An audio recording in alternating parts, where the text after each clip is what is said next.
நமச்சிவாய சிவாய நம. அனைத்து தமிழ் உள்ளங்களுக்கும் கனிவான வணக்கங்கள்.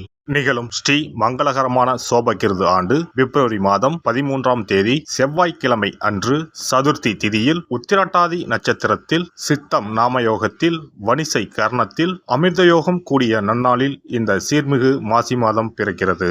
நவ கிரகங்களின் அதிபதியான சூரிய பகவான் கும்பராசியில் சஞ்சாரிக்கும் காலம்தான் மாசி மாதம் என்று அழைக்கப்படுகின்றது. தமிழ் மாதங்களில் 11வது மாதமான மாசி மாதத்தில் மாசி மக விரதமும் மகா சிவராத்திரி விரதமும் கடைபிடிக்கப்படுவது விசேஷம். மாசி மாதத்தில் பௌர்ணமி நிறைந்த மக நட்சத்திர நாளில் கொண்டாடப்படும் விரதம் மாசி மகம். சிவபெருமானுக்கு மாசி மாதத்தின் தேய்பிறை சதுர்த்தசி நாளின் இரவில் கொண்டாடப்படும் விரதம்தான் மகா சிவராத்திரி.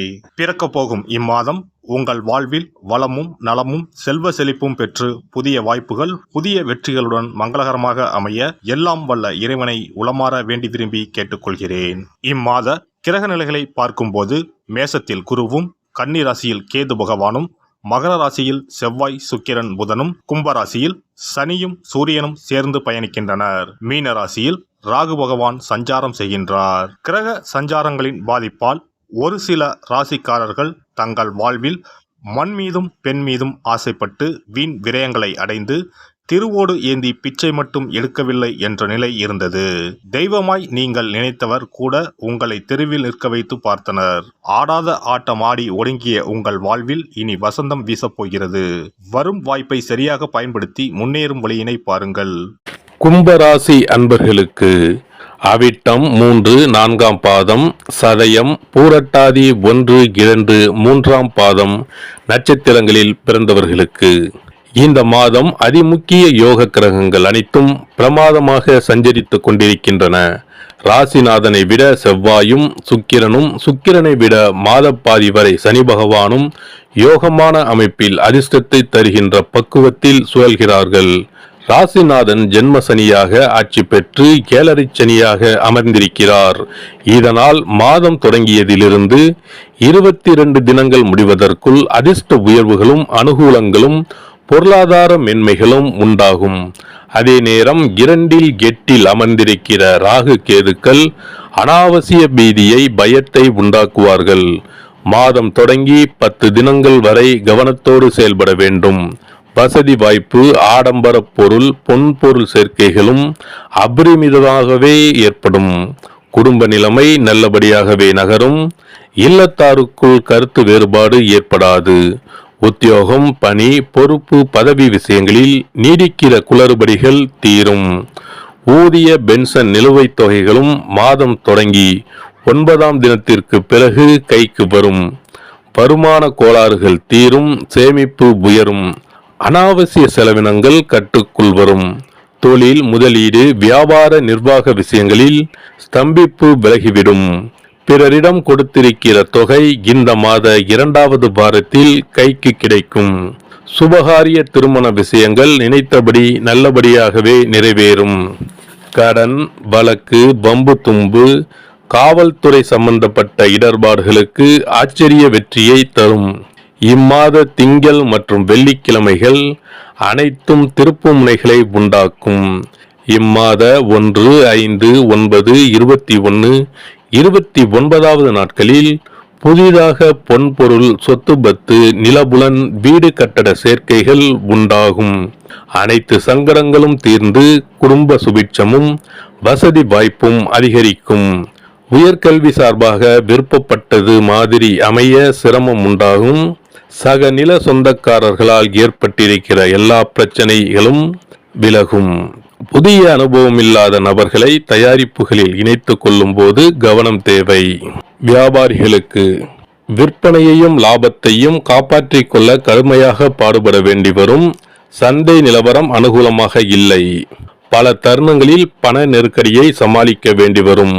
வரவேண்டிய பாக்கிகள் வசூலாவதில் பிரச்சனைகள் உண்டாகும். கலைஞர்களுக்கு புதிய வாய்ப்புகள் அதிக முயற்சியின்றி தேடி வரும். வருமானமும் உயரும். கடினமான பாத்திரங்களில் நடிக்க வேண்டி இருக்கும். இருப்பினும் நடிப்பிற்கேற்ற வருமானம் அதிகமாகவே கிடைக்கும். அரசியல் துறையினருக்கு முன்னேற்றமான மாதம் இது. வழக்குகள் இருப்பின் அவற்றிலிருந்து நல்லபடியாக மீண்டு வருவீர்கள். மாணவர்களுக்கு இரவில் நெடுநேரம் கண் விழித்து படிக்க வேண்டாம். பள்ளி விடுப்பு நாட்களில் வெளியே சுற்றாமல் ஓய்வெடுங்கள். பாடங்களில் மனதை செலுத்துங்கள். ஏனெனில் ஆரோக்கியம் சற்று பாதிக்கப்படுவதற்கும் சாத்தியக்கூறு உள்ளன. விவசாயிகளுக்கு நல்ல விளைச்சலும் வருமானமும் உண்டாகும். சந்தையில் உங்கள் விளைபொருட்களுக்கு நல்ல விலையும் லாபமும் கிடைக்கும். அடிப்படை வசதிகளுக்கு எவ்வித குறையும் இருக்காது.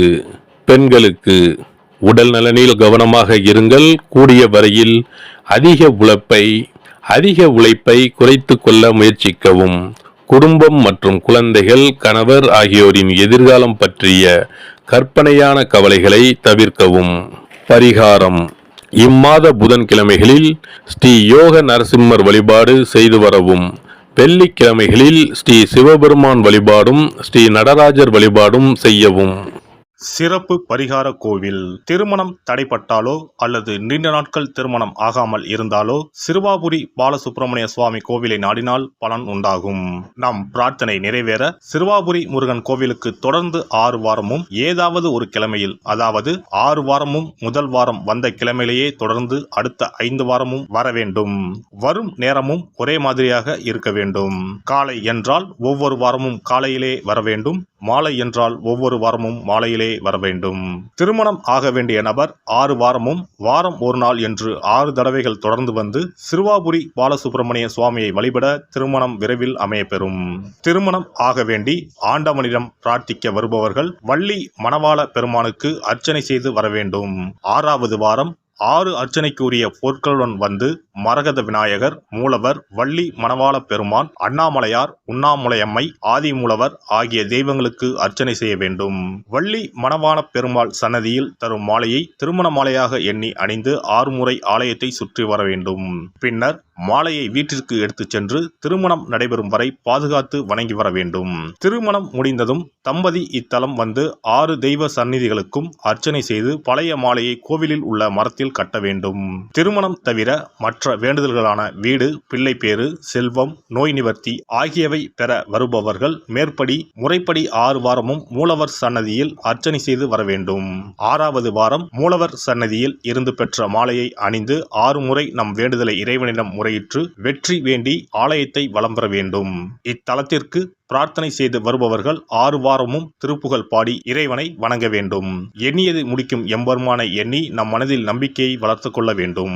முதல் 5 வாரங்களுக்கு ஒவ்வொரு முறை வரும்போதும் 2 தேங்காய், 2 வாழைப்பழம், வெற்றிலைப்பாக்கு, பூமாலை 1 மற்றும் 2 எலுமிச்சப்பழம் கொண்டு வந்து வணங்க வேண்டும். 6வது வாரம் ஆண்டவனை வழிபட்டு அர்ச்சனை அல்லது அபிஷேகம் செய்ய வேண்டும். ஒவ்வொரு வாரமும் வந்து போகும்போது நம்மிடம் கொடுக்கப்பட்ட ஒரு எலுமிச்சம்பழத்தை வீட்டிலே வைத்து பூ வைத்து பூஜித்து வர வேண்டும். முதல் வார எலுமிச்சம்பழத்தை 2வது வார எலுமிச்சப்பழம் வந்தவுடன் எடுத்து கடல், கிணறு ஏதாவது ஓர் அசுத்தம் இல்லாத இடத்தில் சேர்த்துவிட்டு தற்சமயம் பெற்று வந்த பழத்தை மீண்டும் பூஜிக்க வேண்டும். இவ்வாறு 5 வாரம் செய்துவிட்டு 6வது வாரம் நாம் பெற்று வந்த பழத்தை ஈரம் படாது பாதுகாத்து நம்முடைய பிரார்த்தனை நிறைவேறும் வரை பூஜிக்க வேண்டும். இந்த பிரார்த்தனை பூஜை காலங்களில் நாம் அண்டர்பதி திருப்புகளை ஓதி வணங்க வேண்டும். நம் பிரார்த்தனை நிறைவேறியதும் சிறுவாபுரி வந்து 6 அர்ச்சனைக்கு உரிய பொருட்கள் வைத்து பால சுப்பிரமணிய சுவாமியை வணங்க வேண்டும். இங்கு உள்ள 2 முருகப்பெருமான் சன்னதிகளில் ஆதி மூலவரிடம் நம்முடைய குறைகளையும் தடைகளையும் நீக்க கோரி வணங்கி வர இன்ப வாழ்வு உண்டாகும். இத்தலத்தில் பிரார்த்தனை செய்து வருவோர்கள் முதல் வாரத்திலோ அல்லது தொடர்ந்து வரும் வாரங்களிலோ பலன் பெறுவது உண்டு. ஒருவருடைய நம்பிக்கை மிகுந்த பிரார்த்தனை அவரின் காரியத்தை மிக விரைவில் முடித்து வைக்கும்.